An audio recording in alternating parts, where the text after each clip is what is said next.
तो सर जैसे आप न्यूमरोलॉजी में बोलते हो ये साल आपका अच्छा रहेगा, ये साल आपका बिल्कुल। बुरा रहेगा। इंसान की लाइफ में फिर तो कभी स्टेबिलिटी नाम की कोई चीज़ नहीं है। सपोज़ मैंने आपको कह दिया कि ये साल आपका बुरा है, तो क्या करोगे आप? घर बैठ जाओगे? काम-धंधा छोड़ दोगे?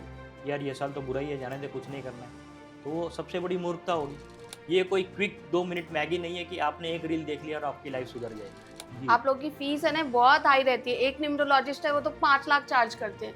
अब आम इंसान जिसके पास पॉकेट में 5 लाख होगा, वो आपको क्यों देगा? डेफ़िनेटली मैं कहूँगा हमारे यहाँ एस्ट्रोलॉजर्स का घर चलता है शनि की आशीर्वाद से। एस्ट्रोलॉजर्स का ये जो भी बाबा, पंडित, फ़कीर जो भी है वो शनि के नाम से डरा-डरा के लोगों को ठगते हैं।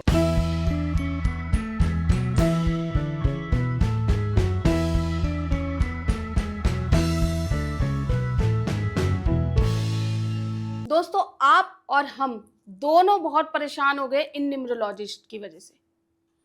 इन लोगों ने दुखी करके रखा है यार। नाम बदल लो, नाम में ये अल्फाबेट जोड़ लो, ये करियर चूज कर लो, ऐसा करो वैसा करो। हमारे घर वाले, हमारे पेरेंट्स, मेरा हस्बैंड सब हमारे पीछे पड़ गए। इन लोगों ने तो हमारी लाइफ की पूरी वॉट लगा के रखी है। इसी को देखते हुए आज मैंने अपने स्टूडियो में बुलाया है सीए वोमेश पाठक जी को। बहुत लगी अपनी वॉट, आज उनकी वॉट लगाएंगे। बहुत अपने आप को बहुत बड़े न्यूमरोलॉजिस्ट, बहुत बड़े रुद्राक्ष कोच बोलते हैं। चलिए उनसे मिलते हैं। नमस्ते सर। नमस्ते मैडम, इतने दुखी होने के बाद भी हमें यहाँ बुलाने के लिए आपका बहुत-बहुत धन्यवाद। सर मैं सही बता रही हूँ, मैं इतना परेशान हो गई हूँ। जिसको देखो नाम बदल लो, ये अल्फाबेट ऐड कर लो, ये करियर चूज कर लो, सक्सेस मिल जाएगी। ऐसा क्या पॉसिबल है? जी बिल्कुल, देखिए नेम स्पेलिंग चेंज करना सबसे पहले मैं अगर मेरी बात करूँ, मैं किसी और के बिहाफ़ पे नहीं बोल सकता। मेरा कंट्रोल, मेरी ज़िम्मेदारी मेरे शब्दों पर है, मेरी ज़िम्मेदारी मेरे कंसल्टेशन पर है या मेरी ज़िम्मेदारी मेरे टीचिंग, मेरे कोचिंग पर है। मैं किसी और के बारे में बात नहीं करूँगा। मैं मेरी अगर बात करूँ तो मैं नेम स्पेलिंग जो है, हर एक केस में नहीं रिकमेंड करता, सबसे पहली बात।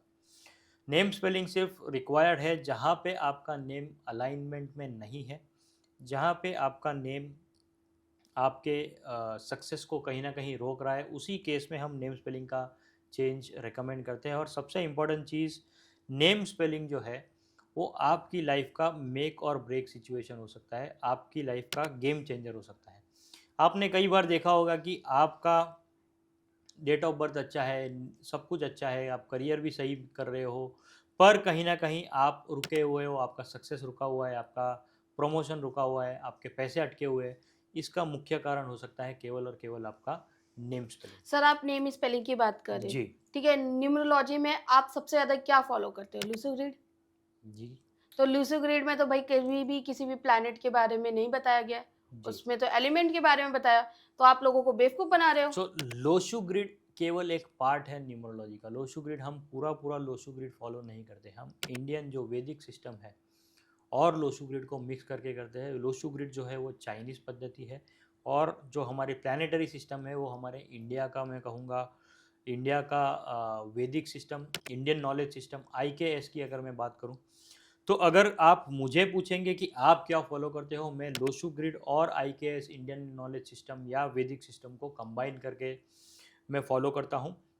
सबसे इम्पोर्टेंट चीज़ हमें ये जानना ज़रूरी है कि हमारा इंडिया का कंट्रीब्यूशन, चाहे वो किसी भी फील्ड में हो, एस्ट्रोलॉजी फील्ड में हो, साइंस फील्ड में हो, हर एक फील्ड में इंडिया का कंट्रीब्यूशन सबसे ज़्यादा रहा है। लोग यहाँ से चीज़ें चुरा के लेके गए हैं और अपना लेबल लेके पहले भी बेचते थे, आज भी बेच रहे हैं। तो अगर आप कहते हो कि 9 प्लैनेट्स गलत है, तो और क्या है? 1 से लेके 9 नंबर्स गलत है तो और क्या है?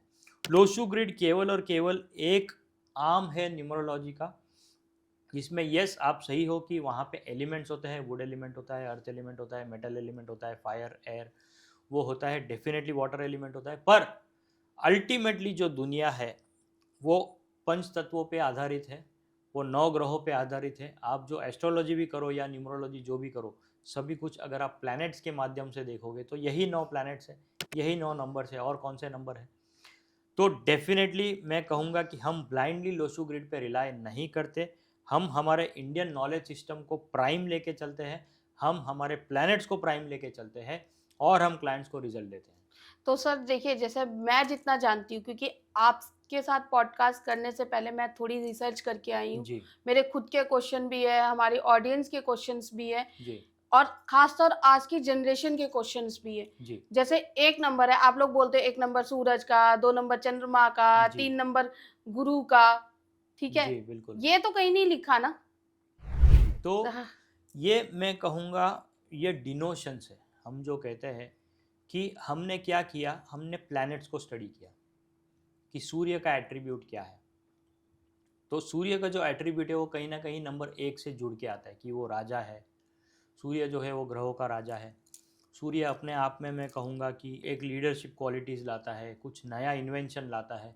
तो हमने डेट ऑफ बर्थ की स्टडीज़ की, हमने काफ़ी एनालिसिस किया, हमने as in overall as a community बात कर रहा हूँ मैं, मेरी खुद की बात नहीं कर रहा। तो हमने जब एनालिसिस किया तब पता चला कि नंबर 1 के जो एट्रीब्यूट्स है वो सूर्य से मिलते जुलते हैं। सिमिलरली नंबर 2 के जो एट्रीब्यूट्स है वो चंद्रमा से मिलते जुलते हैं। ज्ञान का जो भंडार है वो कहीं ना कहीं गुरु से जुड़ा है, वो नंबर 3 से जुड़ा है। और ये जो सारी एनालिसिस हमने की उसके बेसिस पे ये डिनोशन ऑफ नंबर्स है कि नंबर 1 सूर्य से मेल खाता है, नंबर 2 चंद्रमा से मेल खाता है। तो उस तरह से जो है हमने कोरिलेट किया है। हम ऐसा कभी नहीं, मैंने तो कभी ऐसा नहीं कहा कि नंबर 1 सूर्य का ही है। हमने क्या किया है, हमने कोरिलेट किया है कि ये प्लैनेट इस नंबर से कोरिलेट करता है। और आप देख लीजिए जितने भी नंबर 1 से रूल्ड इंसान हैं, चाहे वो मुकेश अंबानी हो, उनके फादर धीरूभाई अंबानी हो, रतन टाटा हो, ये सारे 1 नंबर से रूल होते हैं। लता मंगेशकर है, छत्रपति शिवाजी महाराज, ये सारे नंबर 1 से रूल होते हैं।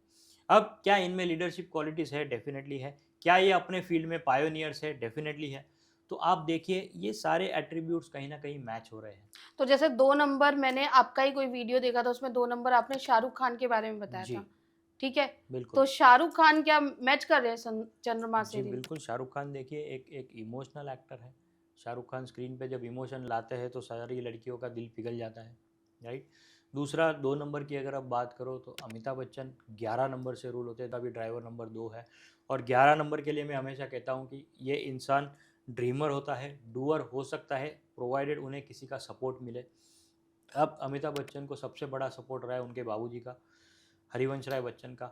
आज भी अमिताभ बच्चन कहीं जाते हैं तो उन्हें ऐसा नहीं कहते हैं कि सर वो डायलॉग बोल के बताओ कि रिश्ते में तो हम तुम्हारे बाप है, हम जहाँ से खड़े होते हैं लाइन वहीं से शुरू होती है। उनको कभी उनके डायलॉग किसी ने नहीं पूछे। उनसे लोग हमेशा कहते हैं सर मधुशाला सुनाइए। वो मधुशाला किनकी है? उनके पिताजी की है। तो ये सारे एट्रीब्यूट्स आप देखिए मैच होते हैं। सर एक्चुअली मैंने, आप लोग कहते हो कि जिसकी डेट ऑफ बर्थ में 6 नंबर होगा, जी। उनका रिलेशनशिप बहुत अच्छा होगा, हम्म। ठीक है? लेकिन आप हमारी बॉलीवुड ही उठा के देख लीजिए, जी ऑब्वियस सी बात है आधे की लोगों में 6 है, बट उनके फिर भी डाइवोर्स होते हैं। जी। अब यहाँ पे जो है ये केवल मैं एट्रीब्यूट की बात करूँगा कि 6 नंबर में रिलेशनशिप अच्छा होता है, पर आपको ओवरऑल चार्ट देखना है। आप सिर्फ 6 नंबर पकड़ के नहीं बैठ सकते। अब AR रहमान ले लीजिए, 6-3 का कॉम्बिनेशन है, 6 और 3 आपस में एंटी कॉम्बिनेशन है, तो उनका 19 साल बाद भी डिवोर्स हुआ, राइट। सेम एग्जांपल यो हनी सिंह ले लीजिए, सेम 6-3 का कॉम्बिनेशन, रिलेशनशिप में उनका इशू हुआ। तो आपको सिर्फ 6 नंबर पकड़ के नहीं चलना है। हमारा प्रॉब्लम ये है, या आप सभी लोगों का प्रॉब्लम ये है कि आप इंस्टाग्राम की दुनिया से बाहर नहीं आते हो। आपको एक तो न्यूमरोलॉजी सीखनी है नहीं, आपको न्यूमरोलॉजी समझनी है नहीं। आप कोई एक रील देख लेते हो कि 6 नंबर के पास पैसा ही आएगा, पैसा आएगा, फिर वहीं पे लोगों को ट्रोल करना शुरू कर देते हो कि पैसा तो है नहीं, पैसा तो है नहीं। तो भैया प्रॉब्लम तेरे में है, प्रॉब्लम 6 नंबर में नहीं है। तो आपको जो है एक चीज समझनी है कि 6 नंबर का एट्रीब्यूट क्या है। अगर वो होने के बावजूद आपके पास रिलेशनशिप नहीं है या आपके पास पैसा नहीं है, तो आपको कहीं ना कहीं इंट्रोस्पेक्शन की जरूरत है कि और क्या प्रॉब्लम हो सकता है। क्या मेरा ड्राइवर कंडक्टर कॉम्बिनेशन एंटी है? क्या मेरा नेम स्पेलिंग गड़बड़ है? क्या मैं किसी गलत प्रोफेशन में हूँ? क्या मैं किसी गलत इंसान के साथ हूँ? या क्या मैं मेरे पार्टनर का और मेरा कंपेटेबिलिटी है या नहीं। सो बहुत सारे फैक्टर्स होते हैं। अब प्रॉब्लम यह है कि आप लोग एक रील पकड़ के बैठ जाते हो और उसे पकड़ के बोलते हो ऐसा तो है ही नहीं, ऐसा तो है ही नहीं। ओवरऑल जब आप एनालिसिस करोगे तब जाके आपको रिजल्ट मिलेगा। ये कोई क्विक 2 मिनट मैगी नहीं है कि आपने एक रील देख लिया और आपकी लाइफ सुधर जाएगी। जैसा कि आप बोल रहे हो कि एक रील पकड़े हुए बैठ जाते हो, तो आप लोग भी क्या करते हो? आप लोग भी क्या करते हो? 1 से 9 तक का प्रेडिक्शन बताया, आपके पास कोई कंसल्टेशन के लिए गया, फिर जब दोबारा ही वही देखना है तो हम आपके पास क्यों जाए? मेरा रिकॉर्ड रहा है मैडम, मेरे पास कोई रिपीट क्लाइंट नहीं आता। एक बार क्लाइंट आ जाए, मुझे रिपीट क्लाइंट चाहिए ही नहीं। अगर कोई रिपीट क्लाइंट आ गया इट मीन्स वो मेरा फेलियर है। एक बार मैंने कंसल्टेशन दे दी, वो कंसल्टेशन उसकी लाइफ लॉन्ग उसके साथ रहेगी। यस डेफिनेटली आगे चल के उसको कोई और गाइडेंस चाहिए, कुछ और सपोर्ट चाहिए, कोई नया वेंचर स्टार्ट करना है तो बात अलग है। पर सेम प्रॉब्लम को लेके वो इंसान आज तक मेरे 6-7 साल के करियर में एक भी इंसान वापस नहीं आया कि ये मेरा प्रॉब्लम आपने बताया था ये सॉल्व हो जाएगा, अब तक नहीं हुआ, एक इंसान नहीं आया। तो मैं कहूँगा नंबर्स तो वही रहेंगे 1 से लेकर 9। तो हम कोई जादू की छड़ी तो आपको देंगे नहीं। हम आपको सिर्फ क्या करेंगे, आपको गाइड करेंगे, आपको नेविगेशन टूल देंगे, आपको नेविगेशन पाथ देंगे, आपको गूगल मैप दे देंगे कि भैया ये आपका डायरेक्शन है, आपको आप ये बजे इतने टाइम पे निकलोगे तो आप इतने घंटे में यहाँ पहुँचोगे। हमारा काम केवल आपको डायरेक्शन देना है, केवल आपको नेविगेशन टूल देना है। अगर आप उस नेविगेशन टूल पे चलोगे, अगर आप उस गूगल मैप को फॉलो करोगे तो आप आपके डेस्टिनेशन पे सही टाइम से पहुँच जाते हो। अब प्रॉब्लम क्या है, मैंने आपको रास्ता बताया 1.5 घंटे का, आप 10 मिनट बाद आपको कोई और मिल गया, तो उसने आपका दिमाग घुमा दिया, उसने आपने कोई और रील देख ली। मैं वापस रील बोल रहा हूँ क्योंकि आजकल आप सारों की दुनिया जो है वो इंस्टाग्राम से सीमित है। तो इसलिए आपने किसी और को देख लिया, उसने कुछ और कह दिया तो अब आप उसके डायरेक्शन में चले गए। सर किसी ने कुछ नहीं कहा होता है, जी। आप लोग की फीस है ना बहुत हाई रहती है। एक न्यूमरोलॉजिस्ट है वो तो 5 लाख चार्ज करते हैं। अब आम इंसान जिसके पास पॉकेट में 5 लाख होगा वो आपको क्यों देगा? मैं जानती हूँ कि आपकी फीस उतनी नहीं है। जी बिल्कुल। आई थिंक लोगों की 11,000 फीस है, 5100 फीस है, 21,000 फीस है, 31,000 फीस है, लेकिन कई लोग ऐसे हैं जिनकी 5-5 लाख फीस है, तो वो कहाँ से देंगे लोग? देखिए, जिनको 5 लाख वाली फीस अफोर्डेबल होगी वो 5 लाख वाले के पास जाएंगे, जिनको 51,000 की फीस बताना वही है affordable 1 से 9। होगी। देखिए बताना कैसा है, अब आपकी सपोज तबीयत खराब हो गई तो आपके पास ऑप्शन है, आप अपने नीचे वाले जो लोकल डॉक्टर है जो आपको 1 नंबर 2 नंबर 3 नंबर लाल पीली सफ़ेद गोली देंगे, आप उससे भी ठीक हो सकते हो। या तो आप किसी सुपर स्पेशलिस्ट एमडी डॉक्टर के पास जाके पूरा एनालिसिस करवा के पूरा रिपोर्ट वगैरह निकाल के आप उस मेडिसिन से आप उस बीमारी को जड़ से निकाल सकते हो। एक फील्ड हो गई एलोपैथी, दूसरी फील्ड हो गई आयुर्वेदिक, तीसरी फील्ड हो गई होम्योपैथी। अब आपके ऊपर है आपको किस डॉक्टर के पास जाना है। सबका गोल सेम है कि प्रॉब्लम से सॉल्यूशन। अब आप किसके पास जाते हो आपका पर्सनल चॉइस है। हम तो कभी किसी को बोलते नहीं कि भैया हमारा फीस ज़्यादा है या कम है, या वो कम ज़्यादा सामने वाले को लगना है। सबको अपना अपना वर्थ पता है, मुझे मेरा वर्थ पता है। मैं 5 लाख वाले पे कमेंट नहीं करूँगा, मैं 1100 वाले पे कमेंट नहीं करूँगा। मुझे मेरा वर्थ पता है कि मेरे टाइम का, मेरे नॉलेज का, मेरे एक्सपीरियंस का फीस इतना है and this is what I deserve. और वो मैं इतने हक से तभी मांग सकता हूँ जब मैं किसी को रिजल्ट देता हूँ। तो 5 लाख वाले में क्या चमत्कार है मुझे नहीं पता, मैंने किसी की 5 लाख की फ़ीस मैंने तो नहीं दी।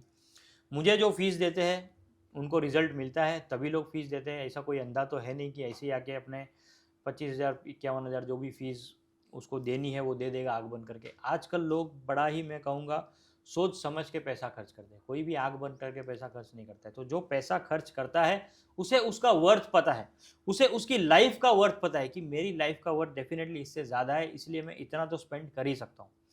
अगर लोगों को रिजल्ट चाहिए, nothing comes free in life. अगर आपको रिजल्ट चाहिए डेफिनेटली आपको कुछ ना कुछ रिजल्ट के लिए करना पड़ेगा। और ये साइंस ऐसा है, ये आपको आपका स्वॉट एनालिसिस कराता है, आपको आपकी स्ट्रेंथ से मिलाता है। कई बार प्रॉब्लम लोगों में ये होता है कि वो गलत फील्ड में मेहनत करते हैं जबकि उनका फील्ड वो होता ही नहीं है। तो ये फील्ड आपको आपकी असली पहचान, आपकी असली स्ट्रेंथ से पहचान कराता है। सर लोगों के ड्रीम कुछ मायने नहीं रखते। देखिए ड्रीम, प्रॉब्लम ये है कि ड्रीम आपके कब्र तक या ड्रीम आपके स्मशान घाट तक जाते हैं। मुझे जब मैं कहीं कॉन्फ्रेंस में था तो किसी ने पूछा कि दुनिया के सबसे महंगी ज़मीन कहाँ है। तो किसी ने कहा बॉम्बे में है, किसी ने कहा लंदन में है, किसी ने कहा पेरिस में है। तो जो सबसे मैं कहूँगा यूनिक आंसर वहाँ पे जो मुझे मिला वो है सबसे महंगी जगह जो है वो स्मशान घाट है। अगर हिंदू की बात करूँ या मुस्लिम की बात करूँ तो कब्र है। स्मशान घाट वो ऐसी जगह है जहाँ पे लोगों के करोड़ों के सपने जल जाते हैं या तो दफन हो जाते हैं। क्यों? क्योंकि आप अपने सपनों के साथ मर जाते हो, आप अपने सपनों को पूरा नहीं कर पाते। क्यों नहीं कर पाते? क्योंकि आप गलत जगह मेहनत करते हो, आपको पता ही नहीं आपको कहाँ मेहनत करनी है। तो सपने डेफिनेटली मायने करते हैं, रखते हैं, पर आप उन सपनों को पूरा करना चाहते हो या नहीं चाहते ये आपके ऊपर है। सपने तो हर एक इंसान के होते हैं, गरीब से गरीब इंसान को भी करोड़पति बनना है और करोड़पति को भी अरबपति बनना है। पर प्रॉब्लम यह है कि क्या आप उसके बदले में उतना एफर्ट लोगे, सही डायरेक्शन में एफर्ट लोगे। अब आप सपोज मुंबई में हो, आपको जाना चर्च गेट है, आप बैठ गए करजत की ट्रेन में, तो आप कैसे पहुंचोगे। तो यही चीज़ है, आपको सही ट्रेन पकड़नी है, आपको सही फ्लाइट पकड़नी है, सही टाइम पे सही स्टेशन पे जाके खड़ा रहना है, तब जाके आपको सही ट्रेन मिलेगी। आप गलत जगह पे गलत ट्रेन गलत स्टेशन पे जाके खड़े रहोगे तो आप गलत जगह ही पहुंचोगे। तो सर जैसे आप न्यूमरोलॉजी में बोलते हो ये साल आपका अच्छा रहेगा, ये साल आपका बिल्कुल। बुरा रहेगा, इंसान की लाइफ में फिर तो कभी स्टेबिलिटी नाम की कोई चीज़ नहीं है। देखिए अगेन मैं सेम चीज़ कहता हूँ कि अगर आप ये जानते हो पर्सनल ईयर का जो कंसेप्ट है वो भी एक नेविगेशन टूल का ही पाथ है। अब सपोज मैं आपको कह दूं कि ये साल आपका बुरा है, सपोज मैंने आपको कह दिया कि ये साल आपका बुरा है, तो क्या करोगे आप? घर बैठ जाओगे, काम धंधा छोड़ दोगे कि यार ये साल तो बुरा ही है, जाने दे, कुछ नहीं करना है। तो वो सबसे बड़ी मूर्खता होगी। ये सिर्फ और सिर्फ एक नेविगेशन टूल है। मैं कहूँगा कि आप अपने नेगेटिव ईयर को भी पॉजिटिव में चेंज कर सकते हो। कैसे? हार्डवर्क करके, मेहनत करके, दुगनी मेहनत करके। अगर आपको पता है ये साल मेरा अच्छा नहीं है तो मैं 100% की जगह अपना 150% दूंगा और जो मुझे डिज़ायर्ड रिजल्ट है वो मुझे मिल के रहेगा। मेरी ये हमेशा मेरे स्टूडेंट से, मेरे क्लाइंट से ये मैं कहूँगा रिक्वेस्ट रहती है या एक ज़िद रहती है कि आपको जो है अपने रिजल्ट से कॉम्प्रोमाइज़ नहीं करना है, अपने गोल से कॉम्प्रोमाइज़ नहीं करना है। आप अपने रास्ते चेंज कीजिए, आप अपने मेथड्स चेंज कीजिए। As a consultant, as a coach, as a mentor मेरा रोल यही होता है कि आपको आपका रिजल्ट मिले। अब साल कोई भी हो, डज नॉट मैटर। मेरा पिछला साल मैं कहूँगा पर्सनल ईयर 4 था, मेरा ड्राइवर 9 है, तो कुछ खास था नहीं, पर मैंने जो ग्रोथ उस साल में देखा है दैट वाज अनमैच्ड, अनपैरेलल। क्यों? क्योंकि मुझे पता है ये साल मेरा खराब था, ये साल मेरा इतना अच्छा नहीं था, तो मैंने उतनी ज़्यादा मेहनत की। तो आपको पर्सनल ईयर को सिर्फ लेना है केवल एज अ गाइडिंग टूल कि ये साल अच्छा है तो यस, मुझे सपोर्ट मिलेगा यूनिवर्स से, मुझे सपोर्ट मिलेगा बाकी के लोगों से। पर जब मुझे पता है ये साल मेरा अच्छा नहीं है तो जो करना है वो मुझे ही करना है, तो मैं करके रहूँगा, मैं रिजल्ट से कॉम्प्रोमाइज़ कभी नहीं करूँगा। तो ये केवल और केवल मैं कहूँगा एक गाइड है, एक नेविगेशन टूल है, एक मैप है। आपको किस स्पीड से चलना है, आपकी स्पीड आप डिसाइड करोगे, पर यस, रिजल्ट से चूकना नहीं है। मतलब गाइडेंस के हम इतने पैसे दें आपको? बिल्कुल, गाइडेंस के नहीं, आपको जो रिजल्ट मिलेंगे उसका जो आप जो भी फीस देते हो उसका 10x 100x आपको रिटर्न मिलेगा अगर आप सही डायरेक्शन में। आप इस बात की गारंटी देते हो? जी देखो, गारंटी तो आपको डॉक्टर भी नहीं देता कि आप जिंदा वापस आओगे हॉस्पिटल से, यस। पर डेफिनेटली मैं गारंटी उतनी दे सकता हूँ कि आप जो फीस देते हो उसका 10 गुना या 100 गुना जो भी आपकी कैपेबिलिटी होगी, जो भी आप रेमेडीज़ करोगे, अगर वो रेमेडीज़ फेल होती है तो मनी बैक की गारंटी मैं आपको देता हूँ। दोस्तों आपको क्या लगता है सर जो बोल रहे हैं कि ये गारंटी के साथ आपकी हेल्प करेंगे, आपके करियर को अपलिफ्ट करेंगे, आपकी पर्सनल लाइफ को अच्छा कर सकते हैं, ये सर बोल रहे हैं, मैं नहीं बोल रही। आपको क्या लग रहा है? आप प्लीज कमेंट बॉक्स में लिखना मत भूलिए। सर मेरा अगला क्वेश्चन ये है कि अभी रिजल्ट आया, ठीक है, आप लोगों को मैंने एक चीज बहुत देखी है कि गुरु स्ट्रांग रहेगा तो बच्चा बहुत पढ़ने में अच्छा होगा। अभी पीछे ही मेरी नेबर है, उनके बेटे का जो बर्थ डेट है वो है 20/3/2013। 2 बार 3 आ रहा है। उनके परसेंटेज तो बहुत अच्छे होने चाहिए। आप बताइए आपको क्या लगता है उनके परसेंटेज कितना होने चाहिए? 60-70% होंगे। सर 53% आए हैं। देखिए, उसकी मम्मी मैंने परेशान कहा हो ही रही नहीं थी इनका लिटरली। रिजल्ट अच्छा होगा, डेट सुन के मैंने बोल दिया इनका रिजल्ट अच्छा नहीं होगा। क्यों भाई ऐसे क्यों? तो वही तो बोल रहा आप हूँ, वही बोलते तो हैं गुरु ज्ञान है। स्ट्रांग रहेगा तो अच्छा अब रहेगा। मैं आपको मेरा एग्जांपल देता हूँ, ठीक हाँ है। बताइए। जो आपने सुना है कि गुरु स्ट्रांग होगा तो आपका एजुकेशन स्ट्रांग होगा, मेरे पास गुरु है ही नहीं, मेरे पास 3 नंबर है ही नहीं। मैं फर्स्ट अटेम्प्ट चार्टर्ड अकाउंटेंट हूँ, मैं ऑल इंडिया रैंक कर रहा हूँ एक सब्जेक्ट में, मैं चार्टर्ड अकाउंटेंट्स को ट्रेन करता हूँ, मैं इनकम टैक्स ऑफिसर्स को ट्रेन करता हूँ, मेरे पास गुरु है ही नहीं। तो मैं हमेशा कहता हूँ कि हर डेट ऑफ बर्थ अपने आप में यूनिक है। एक नंबर होने से या एक नंबर ना होने से या तो आपकी ज़िंदगी पूरी ख़त्म नहीं हो जाती, ना आपकी ज़िंदगी पूरी अपलिफ्ट हो जाएगी। आपको जो है पूरा बर्थ चार्ट देखना है, आपको पूरा एनालिसिस करना है, आपको आपका फील्ड देखना है। यही प्रॉब्लम है कि आप एक छोटे से एंगल को पकड़ के बैठ जाते हो कि 3 नंबर है तो ये बंदा बहुत पढ़ेगा। ओवरऑल चार्ट देखिए, ड्राइवर कंडक्टर कॉम्बिनेशन क्या है, बाकी नंबर्स प्रेजेंस है या मतलब नहीं ये है। जो हम लोग यूट्यूब पे वीडियोस देखते हैं, जी हम अपनी प्रिडिक्शन खुद निकाल के बैठते हैं, वो हाँ, हमें नहीं करना खुद के चाहिए। डॉक्टर बनेंगे तो फिर यही होगा। खुद का अच्छा, ऑपरेशन करोगे तो जो वायर काटना है उसके जगह पे आप दूसरा वायर काट दोगे। सिंपल प्रॉब्लम ये है कि खुद का डॉक्टर नहीं बनना है। डॉक्टर भी आज खुद का इलाज खुद नहीं करता, वो सर्जरी दूसरे से ही करवाता है। तो मुझे बताइए ये बच्चा पढ़ेगा या नहीं पढ़ेगा? 2 बार 3 है। पढ़ने वाला पढ़ सकता है। देखिए मेरा फंडा क्लियर है, जब तक मेरे को कोई फीस नहीं देता मैं उसका कंसल्टेंसी करता अच्छा, नहीं। आई एम ठीक वेरी है। Clear, this is a hardcore profession. क्योंकि क्या होता है ना, जब आप फ्री में एडवाइस देते हो ना तो फिर उसकी इज्जत नहीं रहती, उसकी कीमत नहीं रहती। तो यस डेफिनेटली मैं कहूँगा कि ये जो क्वेश्चंस भी आपके जो आ रहे हैं, जो आपके ऑडियंस के भी जो क्वेश्चंस आ रहे हैं, ये कहीं ना कहीं उन अंध भक्तों के क्वेश्चंस है या उन अंधश्रद्धालुओं के क्वेश्चन है जो कहीं ना कहीं एक समय पे ब्लाइंडली फॉलो करते थे ये चीज़ें, पर उन्हें रिजल्ट नहीं मिला। इसीलिए आज वो मायूस होके इतने क्वेश्चंस कर रहे हैं, इतने कमेंट्स कर रहे हैं, इतना ट्रोल कर रहा है। पर प्रॉब्लम ये है कि आप किसी एक एस्पेक्ट को पकड़ के ही बैठे हो कि मेरा तो 5 नंबर है, 6 नंबर है, तो मुझे तो सक्सेसफुल होना ही होना है। तो क्या घर बैठे बैठे सक्सेस मिलेगा? हार्ड वर्क का कोई सब्सटीट्यूट नहीं है, कर्मा का कोई सब्सटीट्यूट नहीं है। ये जो नंबर्स है, ये जो आपका राजयोग, ये सारी चीज़ें केवल और केवल आपका सपोर्ट सिस्टम है। That cannot substitute your own efforts, your own hard work, आपका खुद का कर्मा, उसके बियॉन्ड कुछ भी नहीं है। तो मैं हमेशा से, मैंने स्टार्टिंग से कहा है, जब मैंने करियर भी स्टार्ट किया as a consultant, as a coach, as a mentor, we believe in logic, we don't believe in magic. हम कोई जादूगर नहीं है, ना ही हम जादू दिखाते हैं। लोगों को वो जादू लगता है, वो उनका प्रॉब्लम है। पर we strongly believe in logic, we don't believe in magic. मतलब आपके पास कोई आएगा तो आप साइंटिफिक उसको रीज़न दोगे, डेफिनेटली। ठीक है? और ये जो बिल्कुल आप बोल रहे हो अपना बर्थ चार्ट देख के, ये जो बताते हैं यूट्यूब के वीडियो बिल्कुल में कि डबल 3 है, 3 से 3 7 है, तो आप आईएएस बन जाओगे, आईपीएस बन जाओगे। ये सब कुछ नहीं, पूरा बर्थ चार्ट देखना पड़ता है। बिल्कुल, पूरा बर्थ चार्ट देखना है, नेम स्पेलिंग देखना है, उस बच्चे को करना है या नहीं करना है वो भी देखना है। अब कई बार ये होता है कि उसके पास 3-7 है तो उसको आईएएस ऑफिसर बना दो, पर उसको क्रिकेटर बनना है। आप वो भी तो देखो, उस बच्चे की इच्छा क्या है। केवल नंबर देख के आप उसका भविष्य क्यों डिसाइड करोगे? भविष्य जो है, मेरे पास अगर कोई आता है बच्चा कि करियर काउंसलिंग के लिए, करियर गाइडेंस के लिए, मैं बर्थ चार्ट बाद में देखता हूँ, पहले मैं उसको पूछता हूँ, बोल बोल बेटा तुझे क्या करना है। और मैं इंश्योर करता हूँ या मैं वो कोशिश करता हूँ कि उसको जो करना है, क्योंकि वो उसका इंट्यूशन है, वो उसका स्ट्रांग, मैं कहूँगा सबकॉन्शियस कहता है कि मुझे ये बनना है। तो अगर एज अ कंसल्टेंट मैं उसको सपोर्ट करूँ कि उसको जो करना है उसमें मैं उसकी हेल्प करूँ, तो उससे बेटर रिजल्ट उसको कोई नहीं दे सकता। सर एक रेदर चीज़ देन ऐसा कि मुझे क्रिकेटर बनना है पर मैं बोलूँ नहीं क्रिकेटर नहीं तो आईएएस ऑफिसर बन जा, जो कि कंप्लीटली विपरीत है उसके माइंडसेट से।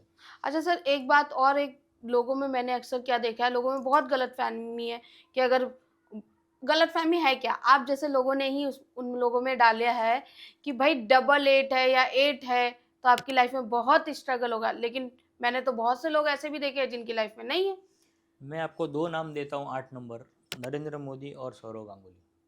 दोनों 8 नंबर से रूलते हैं। आज तो दोनों अपने-अपने लाइफ में, अपने-अपने करियर में तो जो लोग सक्सेसफुल है। शनि के नाम पे डराते हैं, 8 नंबर के नाम पे डराते हैं, वो फिर बेकार सो कर रहे हैं। डेफ़िनेटली मैं कहूँगा हमारे यहाँ एस्ट्रोलॉजर्स का घर चलता है शनि की आशीर्वाद से। एस्ट्रोलॉजर्स का ये जो भी बाबा, पंडित, फ़कीर जो भी है वो शनि के नाम से डरा-डरा के लोगों को ठगते हैं, लोगों की मैं कहूँगा लोगों को मैं कहूँगा पैसे हटते हैं या जो भी हो उनकी फितरत होगी। शनि की साढ़े साती है, शनि की महादशा है। तो यस, शनि को हमें साइंटिफिकली अगर हम देखें तो शनि एक बहुत बड़ा प्लैनेट है। प्लैनेटरी सिस्टम की अगर मैं बात करूँ, सूर्य से दूर है।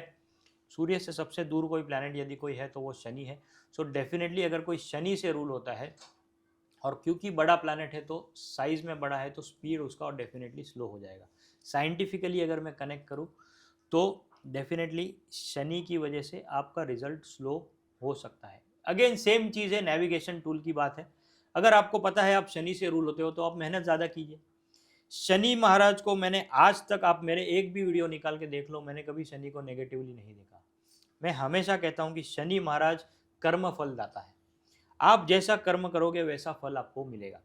तो अगर आप अच्छा कर्म करोगे, अगर आप मेहनत करोगे तो डेफिनेटली शनि महाराज एक जज है, वो न्याय देंगे आपको। थोड़ा देर से ही सही, देर आए दुरुस्त आए, भगवान के घर देर है अंधेर नहीं। तो डेफिनेटली आपको रिजल्ट्स मिलेंगे। तो शनि के नाम से कभी भी किसी को भी डरने की ज़रूरत नहीं। मैं कहूँगा शनि महाराज आपका फाइनेंशियल मैनेजमेंट का प्लैनेट है। अगर किसी का शनि मजबूत नहीं है तो आपके पास पैसा होने के बावजूद आप गरीब रहोगे। आपके पास पैसा आएगा, उसके पहले पैसे निकलने का प्रबंध हो गया रहेगा। तो शनि हमेशा, मैं कहूँगा सभी के लाइफ में शनि स्ट्रांग होना चाहिए, तब जाके आपको पैसा आके भी आपकी बरकत रहेगी, तब जाके आपका पैसा ग्रो करेगा। तो शनि के नाम से डरने की बिल्कुल ज़रूरत नहीं है। यस, आपको ये चीज़ समझनी है कि कोई गलत काम नहीं करना है, कोई शॉर्टकट नहीं ढूंढना है, मेहनत करनी है, रिजल्ट आपको सर आप 100% शॉर्टकट मिलेगा। की बात कर रहे हैं, जी सॉरी मैं आपको बीच में जी टोक रही कहिए। हूँ, बट आप शॉर्टकट की बात कर रहे हैं। अभी मेरे एक फ्रेंड है, जी वो अपना एक एजुकेशन का एक ऐप लेकर आने वाले हैं, जी ठीक है। अभी उनके साथ देखिए क्या प्रॉब्लम है कि आई थिंक उन्होंने किसी को कोर्स के लिए कॉल किया। वो इंसान क्या बोलता है कि भाई रुद्राक्ष का कोर्स मेरा ही रहेगा, रुद्राक्ष पे मेरा कॉपीराइट है, किसी का नहीं रहेगा। जी जबकि रुद्राक्ष जैसी चीज है वो भगवान से रिलेटेड चीज है, तो बिल्कुल। उस पे उनका कैसे कॉपीराइट हो गया? एक पेपर पे लिख देने से क्या उनका कोई कॉपीराइट होता है? देखिए, सबसे पहली बात, रुद्राक्ष जो है वो महादेव का अंश है, और रुद्राक्ष जो है मैं मैं तो ये कहूँगा। कहती हूँ हमारे गीता वगैरह में भी जो भी बुक्स है जी स्पिरिचुअल, बिल्कुल। उस पे भी उनका ही कॉपीराइट हो गया। सो बिल्कुल, मैं अगर कॉपीराइट वगैरह की बात करूँ, रुद्राक्ष की अगर आपने अगर स्पेसिफिकली कोई बात की है, सो मेरे लिए रुद्राक्ष एक बहुत ही पर्सनल चीज़ है। आप देख सकते हो मेरे हाथ में रुद्राक्ष है, हाँ, मेरे गले में ये रुद्राक्ष है। रुद्राक्ष देख के ही मेरे मन में ये तो क्वेश्चन आया। रुद्राक्ष को मैं कहूँगा, मेरे लिए रुद्राक्ष एक एक चीज़ नहीं है, मेरे लिए रुद्राक्ष एक इमोशन है। क्योंकि मैं बचपन से ही महादेव से कनेक्टेड हूँ, और बचपन से ही मेरी रुद्राक्ष में रुचि रही है, इसीलिए मैंने रुद्राक्ष में डीप रिसर्च भी किया। मैं खुद आज कभी नहीं कहता कि रुद्राक्ष पे मेरा कॉपीराइट है। रुद्राक्ष केवल और केवल मैं कहूँगा महादेव का आशीर्वाद है, महादेव की देन है। और रुद्राक्ष में जो भी साइंटिफिक एलिमेंट्स हैं, वो उस केमिकल कंपोजिशन जो भी उसमें नाइट्रोजन, हाइड्रोजन, कार्बन जो सारे कंपोजिशन है, वो उसका कंपोजिशन है। रुद्राक्ष पे अगर किसी का कॉपीराइट है तो वो स्वयं और स्वयं महादेव का है। और कोई भी इंसान, जीवित इंसान या कोई भी इंसान जो है वो रुद्राक्ष पे अपना क्लेम नहीं कर सकता। मैं रुद्राक्ष का भक्त बन सकता हूँ, मैं महादेव का भक्त बन सकता हूँ, पर मैं अपना अधिकार कभी भी रुद्राक्ष पे नहीं जमा सकता, मैं अपना अधिकार कभी भी महादेव पे नहीं जमा सकता। महादेव सबके है, तो इसी तरह रुद्राक्ष भी सबका है। आप चाहे मन मर्जी कुछ भी कर लो, आप मैं कहूँगा कोर्ट में भी प्रूव नहीं कर पाओगे कि रुद्राक्ष पे आपका कॉपीराइट है, क्योंकि सनातन धर्म जो है वासुदेव कुटुंबकम में हमेशा बिलीव करते हैं, और सभी के लिए ये चीज़ है, चाहे हिंदू, मुस्लिम, सिख, ईसाई, ऐसा कोई रिस्ट्रिक्शन भी नहीं है। अगर कोई हिंदू कह दे कि रुद्राक्ष सिर्फ हिंदू ने पहनना चाहिए, मुस्लिम नहीं पहन सकता, तो मैं वहाँ पे भी कहूँगा कि मेरे काफ़ी मुस्लिम क्लाइंट्स हैं, मुस्लिम स्टूडेंट्स हैं, क्रिश्चियन स्टूडेंट्स हैं जो रुद्राक्ष धारण करते हैं। तो क्या आप उन पे भी केस कर दो कि रुद्राक्ष पे हमारा कॉपीराइट है, आप रुद्राक्ष नहीं पहन सकते? आप रुद्राक्ष को लेके बताते हैं आपके कोर्सेज वगैरह भी, इसलिए मेरा ये क्वेश्चन जी आपसे है। बिल्कुल। तो मैंने आज तक कभी क्लेम नहीं किया है कि रुद्राक्ष पे मेरा कॉपीराइट है, ना मैं कभी करूँगा। अगर कोई इंसान ऐसा कहता है तो उसे खुद ने समझना चाहिए कि भैया आप भगवान पे बेवकूफी अपना वाली क्लेम। बात छोड़ो। बेवकूफ़ी वाला शब्द मैं यूज़ नहीं करना चाहता। कहने के लिए काफ़ी सारे शब्दावली में शब्द है जो हम यूज़ कर सकते हैं, पर ऑन कैमरा जो है मैं इतना डिसरिस्पेक्ट उस इंसान के लिए नहीं दे सकता, क्योंकि विथ ड्यू रिस्पेक्ट उनकी जो भी भावना है वो उन्हें मुबारक। पर मैं हमेशा ऐसा मानता हूँ कि रुद्राक्ष जो है वो महादेव की देन है, महादेव का आशीर्वाद है, और उसे एज आशीर्वाद ही लेना चाहिए। कोई आपका अधिकार आप रुद्राक्ष पे नहीं जमा सकते। अगर आप रुद्राक्ष पे अधिकार जमाने की कोशिश करोगे तो जो होगा वो महादेव देखेंगे, मैं कोई होता नहीं उसमें बोलने वाला। सो महादेव के चरणों में वंदन करते हुए मैं कहूँगा भगवान उन्हें सद्बुद्धि दे, इसके अलावा मैं कुछ नहीं कह सकता। रियली में उन्हें सद्बुद्धि मिले। जी सर आपने हमें इतनी अच्छी जानकारी दी, इसके लिए मैं आपका तहे दिल से शुक्रिया अदा करती थैंक यू। मैं उम्मीद करता हूँ कि आपके दुख का कुछ हद तक निवारण इस पॉडकास्ट के माध्यम से हो सकता है। हूँ। देखिए जो पॉडकास्ट रहता है वो मैं अपने लिए नहीं करती, अपनी जी बिल्कुल, ऑडियंस के लिए करती हूँ। बिल्कुल, बिल्कुल। क्योंकि देखिए ऑडियंस के मन में जो भी क्वेश्चंस है वो क्लियर होने चाहिए। जी, अगर आपको मेरी कोई बात हर्ट की हो तो प्लीज उसके लिए सॉरी। मुझे कोई बात हर्ट होती नहीं, क्योंकि मैं अपने आप में अपने आप को एक मॉडर्न अघोरी कहता हूँ। तो मैं किसी चीज़ को मैं कहूँगा कि अपनी दृष्टिकोण नहीं देता। जो है सो है, जैसा है वैसा है। जिस चीज़ को आप जैसा देखोगे, अगर वैसा ही जैसी है वैसे ही देखोगे, तो आप लाइफ में कभी भी अपना मैं कहूँगा मिसकंसेप्शन पे नहीं जाओगे। सो बेसिकली कुछ कोई चीज़ सही या गलत नहीं होती, जो है सो है, ना कुछ सही है ना कुछ गलत है। ये अघोर परंपरा का नियम है और मैं अपने आप को एक मॉडर्न अघोरी ही मानता हूँ कि महादेव की कृपा से किसी चीज़ को मैंने अपना कलर नहीं दिया या किसी चीज़ को मैंने अपना परसेप्शन नहीं लगाया। शायद इसी वजह से महादेव की कृपा रही है मुझ पे और मैं इतने लोगों का लाइफ में मैं कहूँगा कि कुछ ना कुछ कंट्रीब्यूशन मेरा रहा होगा कि उनकी लाइफ में मैं अपलिफ्टमेंट ला सका, उनकी लाइफ में कुछ अच्छा ला सका। तब जाके आज मैं आपके पॉडकास्ट में बैठा हूँ, अदरवाइज़ आप मुझे बुलाते भी नहीं, यहाँ पे कोई और बैठा होता। ठीक है सर, आप हमारे पॉडकास्ट में आए इसके लिए मैं आपका तहे दिल से थैंक शुक्रिया यू, अदा करती गॉड ब्लेस यू। हूँ। ऑडियंस, आप कितना एग्री करते हैं सीए वोमेश पाठक जी से? अगर आपके मन में फिर भी कोई डाउट है या फिर आपको लग रहा है कि इन्होंने सवाल में कुछ झोलझाल किया है या फिर आंसर में कुछ झोलझाल किया है, तो आप कमेंट बॉक्स में लिखना मत भूलिएगा। अगर आपको लग रहा है कि भाई आपको इनसे पर्सनल कंसल्टेशन लेनी है, तो इनकी पूरी कॉन्टैक्ट डिटेल आपको हमारे डिस्क्रिप्शन बॉक्स में मिल जाएगी। साथ ही अगर आप इनके और भी वीडियोस देखना चाहते हैं तो इनके चैनल का लिंक भी आपको हमारे डिस्क्रिप्शन बॉक्स में मिल जाएगा। तो देखते रहिए केएफई टॉक शो।